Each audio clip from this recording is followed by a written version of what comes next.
क्या आप जानते हैं भारत में एक ऐसा शिव मंदिर है जहां शिवलिंग के सामने नंदी की जगह विष्णु बैठे हैं। और इसका कारण सिर्फ एक कथा नहीं बल्कि एक ऐसी घटना है जिसने स्वयं ब्रह्मांड की गति बदल दी थी।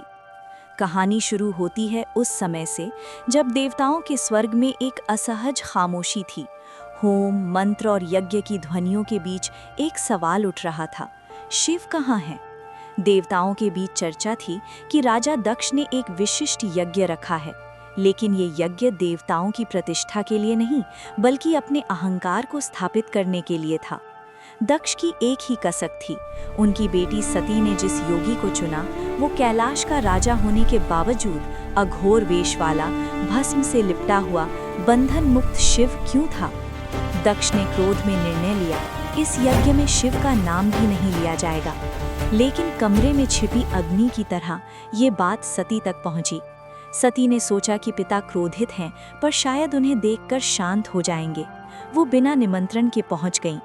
लेकिन वहां जो हुआ वो सिर्फ अपमान नहीं था, वो एक पिता की कटुता थी जो बेटी के आत्मसम्मान को चीर गई। दक्ष ने साधुओं, ऋषियों, देवताओं के सामने शिव के तप, त्याग और प्रेम का उपहास किया।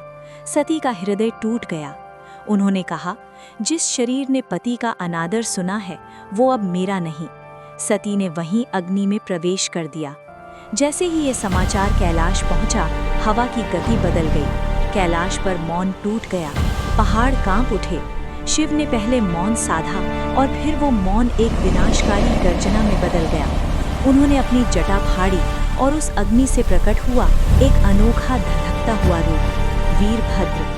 वीरभद्र को आदेश मिला, दक्ष का यज्ञ अब यज्ञ नहीं, अहंकार का ढेर है, जाओ और इसे शांत करो। वीरभद्र तूफान की तरह निकले और यज्ञ स्थल पर ऐसा प्रलय हुआ जिसे आज भी देवता याद कर कांप उठते हैं। दक्ष का अहंकार कट गया, यज्ञ ध्वस्त हो गया, फिर भी शिव का क्रोध शांत नहीं हुआ। उन्होंने सती का शरीर उठाया और कैलाश कुबेर दिशाओं में तांडव शुरू किया। हर कदम से सृष्टि कांपने लगी, धरती फटने लगी, देवताओं ने हाथ जोड़ लिए। उसी समय विष्णु आगे आए। उन्होंने शिव को रोकने की कोशिश नहीं की बल्कि अपने हाथ शिव के हृदय पर रखा और कहा, तुम विनाश के देव नहीं, तुम संहार और सृष्टि के संतुलन हो। रुको शिव, सती तुम्हें कभी दुख में नहीं देखना चाहेंगी। वो स्थान जहाँ शिव का क्रोध रुका, जहाँ विनाश ने संतुलन को जन्म दिया, आज उसी जगह खड़ा है महाराष्ट्र का कोपेश्वर महादेव मंदिर। और कहते हैं जब शिव क्रोध में तांडव कर रहे थे, नंदी भी उनके सामने खड़े होने की हिम्मत नहीं जुटा सके। और जिस क्षण विष्णु ने शिव को शांत किया, नंदी बाहर ही रह गए और गर्भगृह के सामने विष्णु की दिव्य मूर्ति स्थापित हुई। आज भी जब कोई इस मंदिर में प्रवेश करता है, उसे लगता है जैसे उस दिन की आकाश को चीरती गर्जना अब भी पत्थरों में गूंज रही हो। और जो भक्त शिव से प्रेम करते हैं वो एक ही वाक्य कहते हैं, हर हर महादेव।